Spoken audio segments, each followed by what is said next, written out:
بہت مدت پہلے دور دراز کے ایک ملک میں یہ قاعدہ تھا کہ اس ملک کے لوگ ہر سال اپنا بادشاہ تبدیل کرتے تھے۔ جو بھی بادشاہ بنتا وہ ایک عہد نامے پر دستخط کرتا کہ اس کی حکومت کا 1 سال مکمل ہونے کے بعد وہ اس عہدے سے دستبردار ہو جائے گا اور اسے ایک دور دراز جزیرے پر چھوڑ دیا جائے گا جہاں سے وہ کبھی واپس نہیں آ سکے گا۔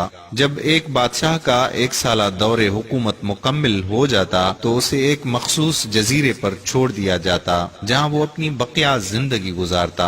اس موقع پر اس بادشاہ کو بہترین لباس پہنایا جاتا اور ہاتھی پر بٹھا کر اسے پورے ملک کا الوداعی سفر کروایا جاتا تھا جہاں وہ سب لوگوں کو آخری بار خیر آباد کہتا۔ وہ بہت ہی افسوسناک اور غم زدہ لمحات ہوتے تھے اور پھر وہاں کے لوگ بادشاہ کو اس جزیرے پر ہمیشہ کے لیے چھوڑ آتے۔ ایک مرتبہ لوگ اپنے پرانے بادشاہ کو جزیرے پر چھوڑ کر واپس آ رہے تھے کہ انہوں نے ایک ایسا سمندری جہاز دیکھا جو کچھ دیر پہلے ہی تباہ ہوا تھا اور ایک نوجوان شخص نے خود کو بچانے کے لیے لکڑی کے ایک تختے کا سہارا لے رکھا تھا۔ چونکہ ان لوگوں کو ایک نئے بادشاہ کی بھی تلاش تھی لہٰذا انہوں نے اس نوجوان شخص کو اپنی کشتی میں بٹھا لیا اور اپنے ملک لے آئے اور اس سے 1 سال کی حکومت کرنے کی درخواست کی۔ پہلے تو وہ نوجوان نہ مانا لیکن پھر وہ 1 سال کے لیے بادشاہ بننے پر رضامند ہو گیا۔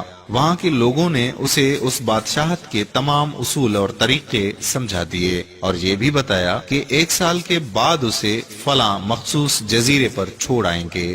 بادشاہت کے تیسرے دن ہی اس نوجوان بادشاہ نے اپنے وزیر سے کہا کہ مجھے وہ جگہ دکھائی جائے جہاں گزشتہ تمام بادشاہوں کو بھیجا گیا تھا۔ بادشاہ کی خواہش کا احترام کرتے ہوئے اسے وہ جزیرہ دکھانے کا اہتمام کیا گیا۔ وہ جزیرہ مکمل طور پر جنگل تھا اور جنگلی جانوروں سے بھرا ہوا تھا۔ ان جانوروں کی آوازیں جزیرے کے باہر تک سنائی دے رہی تھیں۔ بادشاہ جائزہ لینے کے لیے تھوڑا سا جنگل کے اندر گیا اور وہاں اسے پچھلے تمام بادشاہوں کے ڈھانچے پڑے نظر آئے۔ وہ سمجھ گیا کہ بہت جلد اس کا بھی یہی حال ہوگا اور جنگلی جانور اس کو چیر پھاڑ کر کھا جائیں گے۔ ملک واپس پہنچ کر بادشاہ نے مضبوط توانا جسم کے 100 مزدور اکٹھے کیے، ان سب کو اس جزیرے پر لے گیا اور حکم دیا کہ جنگل کو 1 ماہ میں مکمل طور پر صاف کر دیا جائے، تمام خطرناک جانوروں کو مار دیا جائے اور سب فالتو درخت کاٹ دیے جائیں۔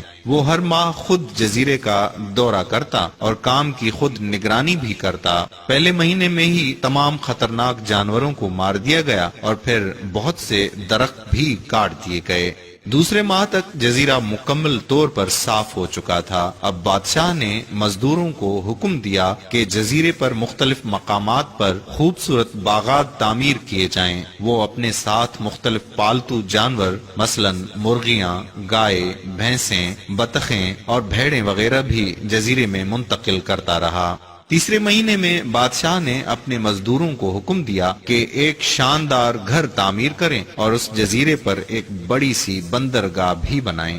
گزرتے مہینوں کے ساتھ ساتھ وہ جزیرہ ایک خوبصورت شہر میں بدلتا جا رہا تھا۔ وہ نوجوان بادشاہ بہت سادہ لباس زیب تن کرتا اور اپنی ذات پر بہت کم خرچ کرتا۔ اپنی بادشاہت کی زیادہ تر کمائی وہ جزیرے کو بنانے میں لگاتا رہا۔ 10 ماہ گزر جانے کے بعد بادشاہ نے اپنے وزیر سے کہا کہ میں جانتا ہوں کہ 2 مہینے بعد مجھے جزیرے میں چھوڑ دیا جائے گا لیکن میں ابھی سے وہاں جانا چاہتا ہوں۔ وزیر اور دوسرے وزراء اس بات پر متفق نہیں ہوئے اور بادشاہ سے کہا کہ آپ کو 2 ماہ مزید صبر کرنا ہوگا تاکہ سال مکمل ہو جائے۔ سال پورا ہو جانے کے بعد ہی آپ کو اس جزیرے پر چھوڑا جائے گا۔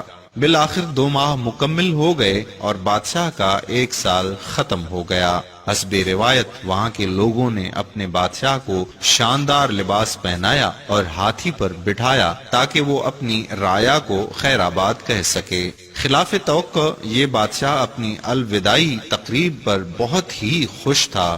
لوگوں نے اس سے پوچھا کہ اس موقع پر تمام گزشتہ بادشاہ تو رو رہے تھے لیکن آپ ہنس رہے ہیں، آپ کے اس قدر خوش ہونے کی کیا وجہ ہے؟ اس نوجوان بادشاہ نے جواب دیا کہ تم لوگوں نے داناؤں کا وہ قول نہیں سنا کہ جب تم ایک چھوٹے بچے کی صورت میں اس دنیا میں آتے ہو تو تم رو رہے ہوتے ہو اور باقی لوگ سب ہنس رہے ہوتے ہیں۔ ایسی زندگی جیو کہ جب تم مرو تو تم ہنس رہے ہو اور باقی دنیا رو رہی ہو۔ میں نے ایسی ہی زندگی گزاری ہے۔ جس وقت تمام بادشاہ محل کی رنگینیوں میں کھوئے ہوئے ہوتے تھے تو میں اس وقت اپنے مستقبل کے بارے میں سوچتا تھا اور اس کے لیے لاہ عمل تیار کرتا تھا۔ میں نے اب اس جزیرے کو ایک ایسی خوبصورت قیام گاہ میں تبدیل کر دیا ہے جہاں اب میں اپنی باقی زندگی نہایت چین اور آرام و سکون سے گزار سکوں گا۔ قارئین اکرام، زندگی کا کچھ ایسا ہی سبق ہے۔ اس دنیا کی رعنائیوں میں کھو جانے سے بہتر ہے کہ ہم آنے والی منزل اور مستقل رہائش گاہ کے لیے فکر مند ہوں۔